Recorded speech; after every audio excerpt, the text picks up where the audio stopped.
அஸ்ஸலாமு அலைக்கும் வரஹ்மத்துல்லாஹி வபரகாத்துஹு. அன்பு நிறைந்தவர்களே, அதாவது நாம் இப்ப ரபியுல் அவ்வல் மாதத்தை அடைய இருக்கிறோம். அந்த ரபியுல் அவ்வல் மாதம் வந்துட்டா அன்று முதல் இன்று வரை உலகளாவிய ரீதியில் முஸ்லீம்கள் என்ன செய்வாங்கன்னு கேட்டால், நாயகம் ஸல்லல்லாஹு அலைஹி வஸல்லத்தை புகழ்வாங்க. அந்த புகழ்றதற்கு மௌலித் மீலாத் என்று சொல்லுவாங்க. சில பேருக்கு இந்த பேரை கேட்டதோட கொஞ்சம் எலர்ஜிக்கா மாறும். என்னடா இந்த பேரு நமக்கு பிடிக்கலையே அப்படின்னு சொல்லுவாங்க. ரைட்.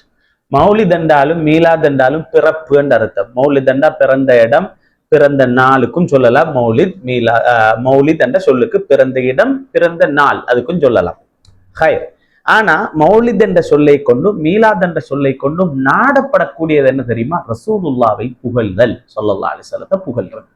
அதுதான் நோக்கம், வேறொன்றும் இல்லை. மௌலித் என்றாலும் மீலாதானும் பிறப்பு பிறப்பு பிறப்புன்னு சொல்லி கொண்டீங்கல்ல. ரசூல் ஸல்லல்லாஹு அலைஹி வஸல்லத்துடைய பிறப்பு, அவங்களோட செருபிராயம், மனைவி மக்களோட வாழ்ந்தது, அவங்களோட குணங்கள், அவங்களோட அற்புதங்கள், அவங்க மேல ஸலவாத்து சொல்றது, அவங்களை அன்பு வைக்கிறதுன்னு நிறைய இருக்குது. அவங்களோட புகழ் நிறைய இருக்குது இல்லையா? நிறைய இருக்குதா இல்லையா? இப்ப இதுதான் இதனுடைய நோக்கம். சில பேர் ரசூலுல்லாஹ் புகழவே கூடாதுன்னுவாங்க, சில பேர் புகழ்றது பிதஅத்துன்னுவாங்க, சில பேர் புகழ்ந்தா ஷிர்க்குன்னுவாங்க, என்னத்தனத்தையோ எல்லாம் சொல்லுவாங்க. புகழ்றது மார்க்கத்தில் சொல்லப்படவில்லை, அதான் இதாண்டு எக்கச்சக்கமா சொல்லுவாங்க. அதுக்கு ஹதீஸ் எல்லாம் நிறைய இருக்கு. எனக்கு ஒரு ஹதீஸ் ஒன்று ஞாபகம் வருது, உங்களுக்கு இதை ஞாபகப்படுத்த தான் இந்த வீடியோ. என்னன்னு கேட்டா, புகாரில 7510வது ஹதீஸ், அதாவது ஷஃபாஅத்துடைய ஹதீஸ். நாளை மறுமை நாள்ல எல்லாரும், புகாரில 7510, முஸ்லிம்ல 193வது ஹதீஸ். அது என்னன்னு கேட்டா, நாளை மறுமை நாள்ல மஹ்ஷர்ல சூரியன் தலைக்கு மேலால வைக்கப்பட்டு கட்டும் அமளி துமளியுடைய நேரத்தில் ஆதம் அலைஹிஸ்ஸலாத்தை போய் அல்லாஹ்ட்ட துஆ கேளுங்களே, மன்றாடுங்களே, அவர் ஏழாண்டுவாரு. மூசா அலைஹிஸ்ஸலாம் ஏழா, ஈசா அலைஹிஸ்ஸலாம் ஏழாண்டத்தோட நபிகள் நாயகம் ஸல்லல்லாஹு அலைஹி வஸல்லம் உட்கார்ந்து இருப்பாங்க. அவங்கள்ட்ட வந்து யா ரசூலல்லாஹ் நீங்க மன்றாடுங்களே அப்படின்னு சொல்லுவோம். நாயகம் ஸல்லல்லாஹு அலைஹி வஸல்லம் சுஜூதுல விழுந்து துஆ கேட்பாங்க. அல்லாஹ் அன்றைக்கு ரசூலுல்லாஹ்வுடைய மன்றாட்டத்தை கபூல் செய்வான்.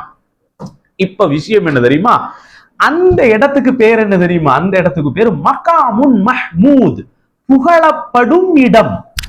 புகழப்படும் இடம். அது என்னன்னு கேட்டா, ஹதீஸ் வருது பாருங்க. நாயகம் ஸல்லல்லாஹு அலைஹி வஸல்லம் நாங்க எப்படி பாங்கு துஆ ஸல்லல்லாஹு அலைஹி வஸல்லம் சொன்னாங்க, மன் கால ஹீன யஸ்மஉ நிதா, பாங்கு கேட்கும் போது யாராவது அல்லாஹும்ம ரப்ப ஹாதிஹி தஅவத்தி தாம்மா, அதுல வருது பாருங்க, வபஅத்ஹு மகாமன் மஹ்மூதன் அல்லதி வஅத்தா, யா அல்லாஹ் இந்த ரசூல் ஸல்லல்லாஹு அலைஹி வஸல்லம் அன்னவர்களை நாளை மறுமை நாளில் புகழப்படக்கூடிய இடத்தில் எழுப்புவாயாக.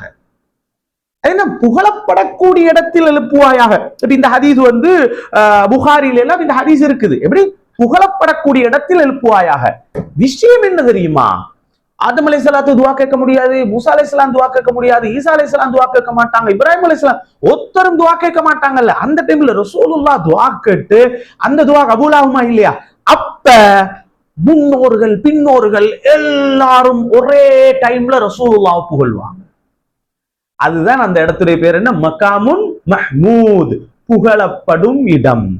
இப்ப எனக்கு ஒரு டவுட் வருது. என்னன்னு கேட்டா, உலகத்துல இப்ப ரசூலுல்லாஹ் புகழ்றது ஷிர்க்கு, ரசூலுல்லாஹ்வை புகழ்றது பிதஅத், ரசூலுல்லாஹ் புகழ்றது ஹராம் என்று சொல்றவங்க எல்லாரும் மஹ்ஷர்ல ஒரு மௌலித் ஓதணும், ரசூலுல்லாஹ் புகழணுமே.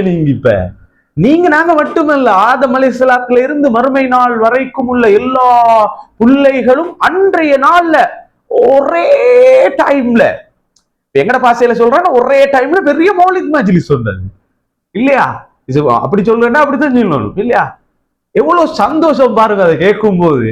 அப்ப ஒரே டைம்ல எல்லோரும் நபிகள் நாயகம் ஸல்லல்லாஹு அலைஹி வஸல்லம் அன்னவர்களை புகழ்வார்கள். இதைத்தான் பாங்கு துஆல நாங்க கேட்கிறோம். வபஅத்ஹு மகாமன் மஹ்மூதன் அல்லதி வஅத்தா, யா அல்லாஹ் நீ வாக்களிச்ச அந்த மகாமுன் மஹ்மூதில், மகாமுன் மஹ்மூதன புகழப்படக்கூடிய இடத்தில் முஹம்மது நபி ஸல்லல்லாஹு அலைஹி வஸல்லம் அன்னவர்களை நீ எழுப்புவாயாக என்று துஆ கேட்கிறேன்னா என்ன அர்த்தம்? அப்ப துனியால நீங்க வானமண்டா விட்டுருங்கோ, இன்னும் குறை பேசியன்னா பேசணுங்கோ, எங்களுக்கு பிரச்சனையே இல்லை, புகழ்றவங்க புகழ்ந்து கொண்டுதான் நீக்கிறாங்க. ஆனால் இன்ஷா அல்லாஹ் நான் நீங்க எல்லாரும் சேர்ந்து ரசூலுல்லாஹ் ஸல்லல்லாஹு அலைஹி வஸல்லம் அன்னவர்களை புகழ வேண்டிய ஒரு நாள் மறுமையில் காத்திருக்கிறது. இன்ஷா அல்லாஹ் அந்த டைம்ல நாங்க நீங்க எல்லாம் சந்திப்போம். யாருக்கும் குத்தி காட்டுறதுக்கோ குறை சொல்றதுக்காக வேண்டிய சொல்லல, கொஞ்சம் சிந்தித்து பாருங்கள், அவ்வளவுக்கு தான் சொல்ல. கொஞ்சம் யோசிச்சு பாருங்க. ரசூலுல்லாஹ் ஸல்லல்லாஹு அலைஹி வஸல்லத்தை புகழ்றதுக்கு வாய் வரல, நாவு வரலேண்டா நம்ம என்னத்தை செஞ்சு என்ன பிரயோஜனம்? அடி ரசூலுல்லாஹ் ஸல்லல்லாஹு அலைஹி வஸல்லத்தை புகழ வானாம் என்று ஒருத்தன் சொல்றதாக இருந்தா அவன் எவ்வளவு மோசமானவனாக இருப்பான். அதனால நீங்க அந்த கூட்டத்துல இருந்திரவானம். அன்பார்ந்தவர்களே, யாரும் இந்த டைம்ல நிறைய உங்களுக்கு பயானுகள் வரும், அந்த வாக்குல வரும், அதெல்லாம் கேட்டு ஏமாந்திரவானம். சகோதரர்களே, கொஞ்சம் யோசித்து பாருங்கள். பெருமானாரை உள்ளத்தால் புகழுங்கள், அல்லாட தூதரண்டு வச்சு புகழுங்க, அல்லாட ஹபீபண்டு வச்சு புகழுங்க. அல்லாட இடத்துல வச்சு புகழ சொல்லல, அல்லாட இடத்துல யாரையும் வைக்க கூடாது, அது பச்சை சிறுக்கது. அது நாங்க தெளிவா சொல்றோம். அல்லாட இடத்துல எதையும், ரசூலுல்லாஹ்வில யாரையும், ஜிப்ரீல் அலைஹிஸ்ஸலாம் யாரையும் வைக்க கூடாது, அது சிறுக்கு. அப்படி இல்லாம அல்லாஹ்ட ஹபீப், அல்லாஹ்ட தூதர், அல்லாஹ்வுடைய ரசூல் என்று சந்தோஷமாக புகழுங்கள். ரபீஉல் அவ்வல் என்ற மாதத்தை அதை நல்லா பயன்படுத்திக் கொள்ளுங்க. அல்லாஹ் ரஹ்மத் செய்வானாக. அஸ்ஸலாமு அலைக்கும் வரஹ்மத்துல்லாஹி வபரகாத்துஹு.